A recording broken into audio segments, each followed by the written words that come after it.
it is new car day, probably. I've been through a respectful period of mourning for Cherry Bomb, and earlier this week I put down a deposit on a 98 E36 M3 that already has quite a bit of track prep done to it, so I'm not going to be filming a whole lot of the process to go get it.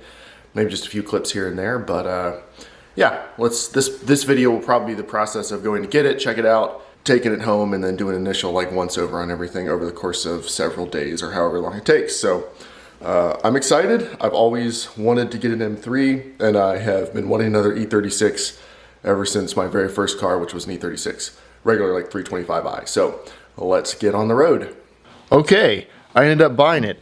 I skipped that whole part of the process because I got a lot to cover in this video, and I don't really think videos of people looking at cars they're thinking about buying is a lot of fun. So we'll go over mods and everything in a bit. Right now my problem is I can't actually drive it. I've never driven this car, only my wife has. I went for a ride along in it, but the problem is these overall pretty nice Sparco Corsa racing buckets are way too small for me to be able to fit in, and this car was set up for someone who was 5'7" and 140 pounds. So I need to fix that, and I've got boxes of stuff here to do it with, and then we'll get into more about the car.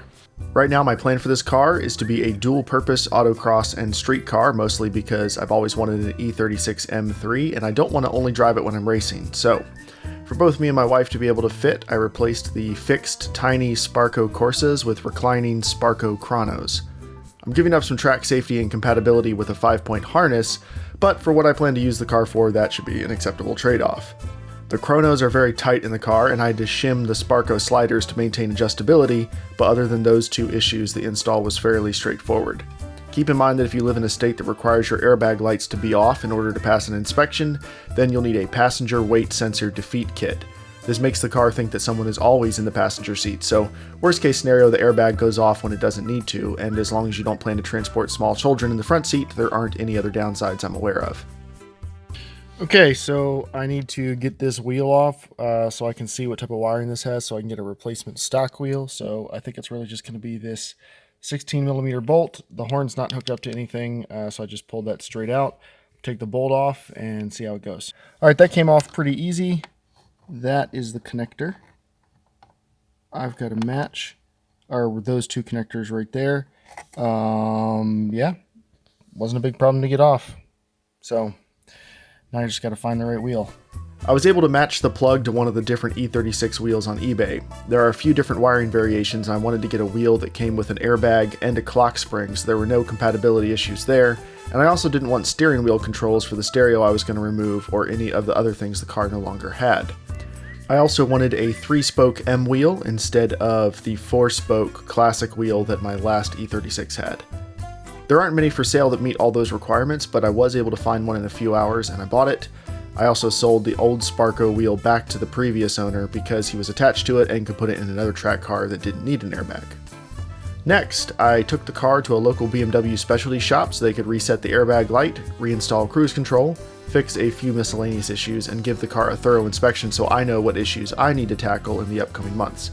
Typical BMW stuff, window switches go bad, and there's quite a few small leaks. As with all car purchases, one of the first things you should do is change fluids. I'm going to do an extensive coolant and brake fluid flush when it gets warmer, so for now I changed the engine oil, transmission oil, and rear differential oil. Here is, that's what I wiped off of the drain plug for the rear diff. That is a decent amount of metallic sludge. It's not terrible. I don't know how long it's been since this fluid was changed. Actually, still, it looked pretty decent. I believe it's royal purple. But that's what I pulled off of it, so we'll check it next time. But more importantly, see how close I can get here. The previous owner told me that it was leaking, and he thought it was the crush washer, which I usually interpret as they remember not changing the crush washer and thinking it would be okay. No worries. I reuse stuff all the time too. But if you can see there, it might be hard to see on camera, but the washer is definitely like mushroomed up a little bit on the threads.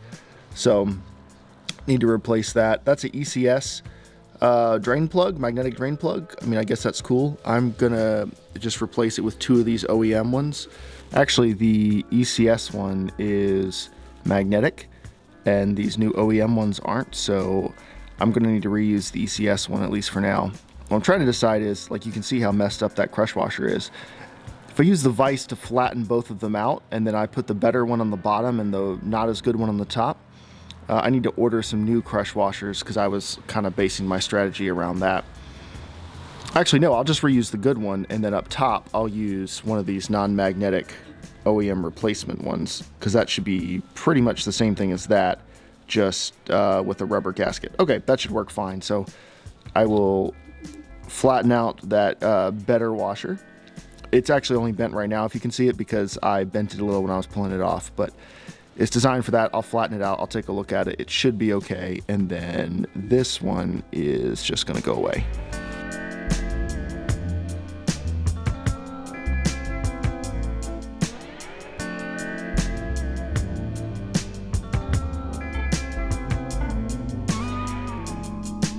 The trans and diff fluid still looked pretty good, so I think the previous owner kept up with them, but the engine oil was dirtier than I expected, so that's worth keeping an eye on in the future. I also replaced the spark plugs while I was in there because they're very easy to access and I didn't know when they'd last been changed. The car passed inspection, but the tires were so borderline on tread depth that next I wanted to get another set of wheels and tires to use on the street. I know Style 67s are popular E36 M3 wheels that many owners have fit on E36s, so I picked up a set locally and ran into problems as soon as I mounted them to the car. Now, of course, this is on ramp, so camber's a little bit off, but you can see about how much tuck I have for the front there. And then if we come around to the back, this is at full suspension droop, so it doesn't really count, you know, but you can see about how much we've got there too. So I've taken off the wheel that came on it, which is running a 255 on this side. And then right here, I've gone and put on the, I think it's the Style 67 M3 wheel from an E46 M3, and it's looking like there's a lot more poke. So I'm gonna go look up the wheel offsets, but I might have a problem here. It looks like, because I'm running square all the way around, that's what came with the car for these D-Force LTWs. They're 17.9, so I've got an offset of 41 all the way around, which for the front should be okay, because for the Style 67s, the front offset's 47, so I should be okay. I might have to pop the spacer off. The rear is 26. I think there's a very good chance this is going to rub, but I'm going to put both on and see what happens.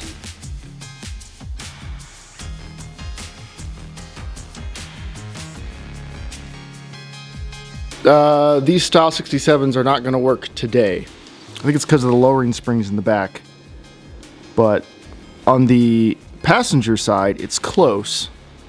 And then I think the strut on the driver's side might be a little more worn because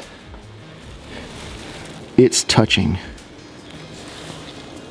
Look, there's no way, that's a little too close. There's no way that's going to work. So another problem I found up front, I knew that these tires in the front were a little taller diameter, but with the lowering that this car has in the front, I don't think that's going to work either. There's just too much tire, even though the offset's good. So good news is I think it'll work enough to use as like a spare. I can put one of the fronts in the trunk for now, and then, you know, figure out where to go from here. At the very least, I'm probably going to have to roll the rear fenders, which I was planning on probably having to do anyway, so that's not necessarily a big deal. It just slows me down from being able to really daily drive this more without wearing on these tires. So I'll probably just put more wear on the tires. I mean, there are 255s on LTW5 17x9s all the way around. They're great. You know I love it, RE71Rs. They are getting near the end of their life though. After listing the Style 67s for sale, someone a few states away listed a set of LTW5 wheels like the ones that came on the car, only in anthracite and 17 by 8.5 instead of 17 by 9 in black. They have some Toyos with decent life left that I can use while I'm shaking the car down and then replace sometime in the spring, and I'll save the RE71Rs for the track. So I've decided to come to a test and tune. Instead of doing like a conventional drive, I just got the car, let's see how it goes. You know, I fixed everything up. Now we're actually just gonna race it for a non-points event and see how it holds up. Well, I've spun once already, or close to it. I didn't spin on my third run. I still have no heat in the tires, but this thing is a monster.